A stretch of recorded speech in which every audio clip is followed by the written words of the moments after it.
Visit ABBAeServices.com for fast medical transcription service. This podcast episode is brought to you by AB Music Creative. This episode is brought to you by Dr. Lourdes Capulong.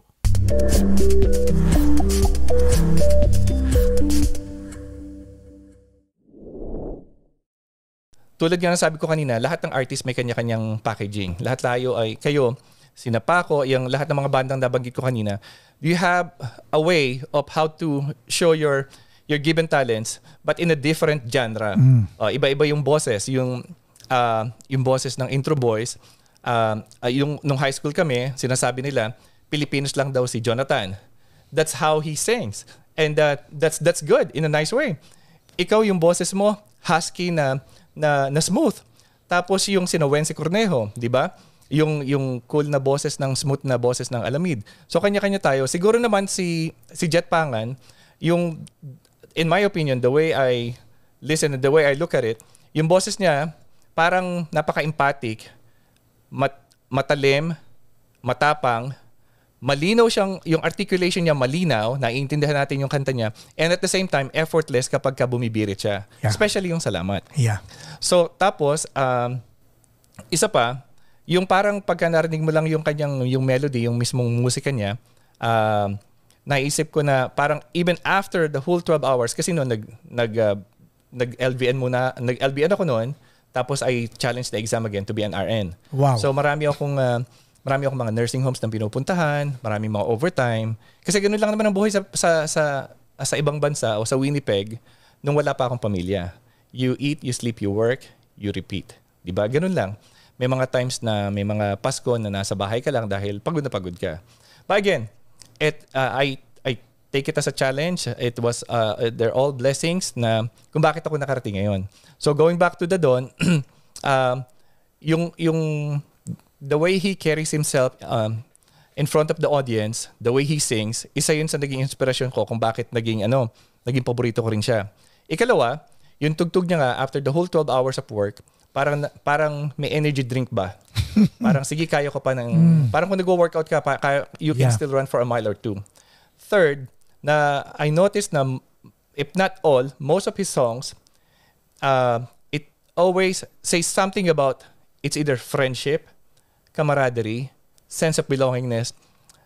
Yun yung kailangan ng tao kapag nasa bago kang lugar. Correct. Nasa isang bago kang lugar na wala kang alam. Right. Na even how to do transportation. Kasi sa atin naman. Alam mo, maraming di nakakapuna nung pinuna mo about the songs of the Don. Ha? Pero totoo yun. Actually, yung pagbanggit mo ng about camaraderie, social awareness, right, yung belongingness, nila yun format nila yun. Right. Kaya it resonates sa mga bagong bayani, sa mga OFW.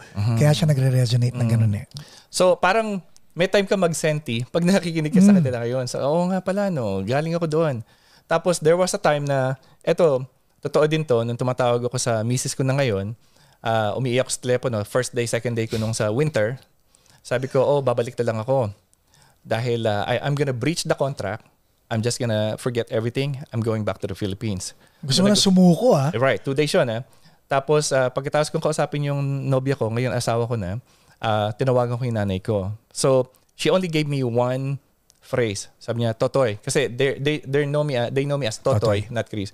Totoy, hindi kita hindi kita pipigilan bumalik dito sa Pilipinas. Kasi nga, blessed naman ako doon sa kanila, doon sa resources nila. Yes. Pero sabi niya, pagdating mo rito, isipin mo kung ano uli ang gagawin mo. So, I was working as a trauma nurse doon sa Pilipinas, pero I know that I could do more. I know that there's something more to discover. I know that there's something more that I can venture on, and I know na I can still spread my wings hindi lang sa Pilipinas, although I have given my share doon sa atin. 2 years. Right.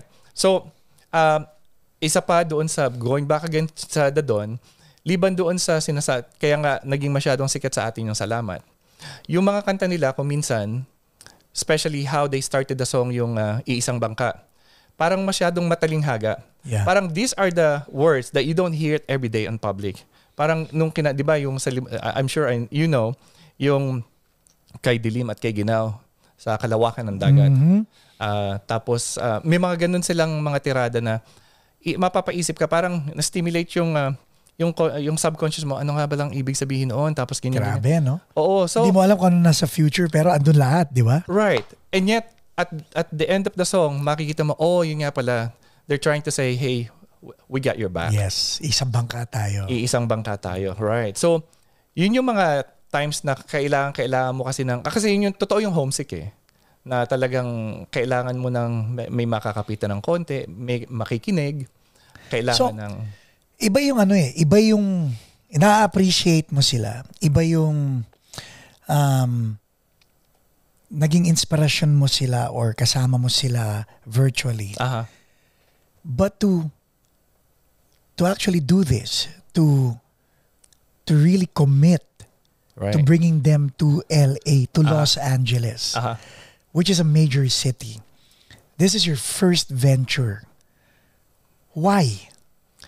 So, unang-una, dahil yung pinagdaanan ko at saka yung pinagdaanan ng Dadon o nang siguro hindi it may sound cheesy pero parang comparable sa pinagdadaanan ng bawat Pilipino o pinagdaanan ng bawat Pilipino. Galing. They started the Dawn started when in 1985 if I'm not mistaken. It was by Teddy Diaz, who was almost the founder and the father of the Dawn, if I'm not mistaken. Also, he coined the word the Dawn based on my researches dahil it was coined from a word in the Bible that was given to him by a friend na parang the dawning of the new era, parang ganun. So bagong simula. And then that's how he created the band. And may umalis, may dumating. May umalis, may dumating. And then there were hardships. Tapos may mga pagkakataon na nag-disband yung banda, bumalik uli. So the way I look at it, ganun tayo eh. Ganun yung bawat Pilipino ko minsan. It may sound cheesy again, pero hindi naman ako nang bobola. Dahil, and that's the reality of life. Dahil kuminsan, hindi naman parating smooth sailing. Correct. May problema. Kailan ka magbabayad ng bills? Paano ka makakahanap ng bagong trabaho? O nagkaroon ka na ng bagong trabaho? Ano yung susunod? Nanganak yung asawa mo. Paano natin yung bagong situational crisis, paano natin haharapin? Nawalan ka ng trabaho ngayon, ano yung bagong blessing kinabukasan? Meron naman palang bagong pumalit. Tapos sa akin naman, hindi naman madali yung naging proseso. May mga times na hindi lahat ng exam pinasahan ko bago ako nakarating sa Canada. Hindi lahat ng exam bago ako nakarating dito sa States, pinasahan ko din. Right. And I'm not ashamed to say So may mga rejection, may mga... Yes. Tapos, hindi rin yung unang trabaho ko ay nursing. Nagtinda rin ako ng computer sa Pilipinas noon. Wow. But, I'm so proud to say it, especially right in front of one of my idol bands din. Dahil, hindi mahalaga kung ano yung pinanggalingan mo. Mahalaga kung ano yung narating mo na. Amen. At kung ano pa yung pinapangarap mong magawa.